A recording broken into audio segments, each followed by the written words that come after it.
Let's do it. The first tip is obvious. You got to clean aluminum to get the best results. Welding dirty aluminum is no fun. A wheel designed for aluminum makes a huge difference. Makes TIG welding aluminum fun again.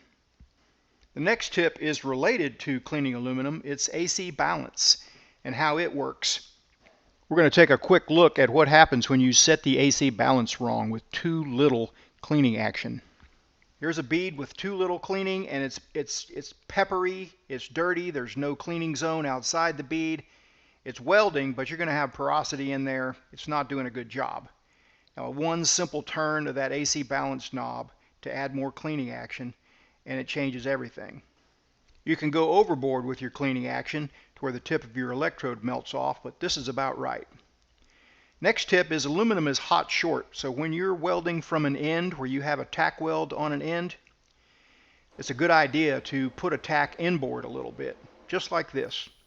About a ½ inch or so, make a small tack and then back up. And that way that end tack won't get hot and weak and pop loose and you lose your fit up. This is 3/16 aluminum here. I'm about 172 amps. My AC balance is set to where I have just a little bit of cleaning zone outside that bead. Probably could have used just a little bit more cleaning action. The next tip is for thin aluminum and how you want to make small steps and tight ripples on thin aluminum. Wide ripples on thick aluminum, no problem. You're not going to blow through anything. Makes it for a nice look, a nice stack of dimes look. But on thin aluminum, that'll get you into trouble sometimes, like on this butt joint. If I step out too far here while I'm trying to get full penetration, I'm going to keyhole out and blow a hole. So I'm taking little bitty steps and making tight ripples. Same thing on an outside corner joint on this 50 thousandths material. If I have any gap in there at all and I step way out there, unless I get that filler rod right in there, it'll open up with me. So I'm taking little small steps, getting full penetration. I didn't really think you could weld an 1/8 inch corner joint on 115 volt, but I used a 1/16 electrode and 1/16 filler wire here, plugged it into the wall at 115 volt, and it did pretty good because I was only welding about 4 inches, but 300 hertz bead did fine. I'm going to be experimenting more with high frequencies on aluminum. The rule of 33 is a pulse rule where you set the pulse rate to 33, the background and the peak pulse to 33, and it can really help on thin metals. Whenever you're using pulse settings, you need to set the main amperage higher than you think.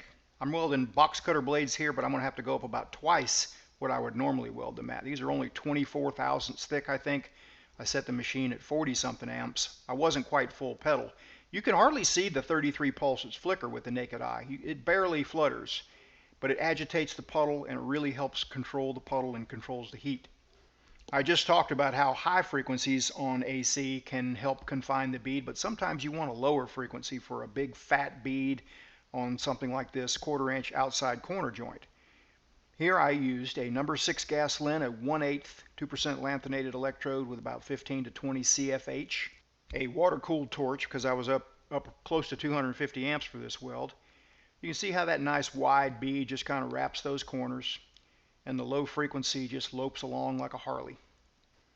My AC balance here is set to around 35% cleaning, and you can see that cleaning action a good 1/8 of an inch outside the toes of the weld. You'll see it here coming up here on this next arc shot. See that cleaning action going outside the toes? The bead is wrapping the corners, but the cleaning action is going a little bit further than that. Nice clean puddle. That's what I like to see. 120 hertz is a really good setting, an all-around setting if you just want to set your AC frequency and forget it. It's good for thin metals as well as pretty thick metals, as long as you have enough amperage to weld the thick metal, because when you go higher on frequency you need a little bit more amperage. On this outside corner joint, I'm really sinking that puddle in there to get complete penetration. You have to do that sometimes, especially when the bead will be sanded off afterwards. And there are a lot of ornamental applications where that is the case, where the bead will be sanded and polished after the fact. We've got both the prime weld TIG welders on our store, bundled with some kits, and of course we've got a full line of TIG kits too.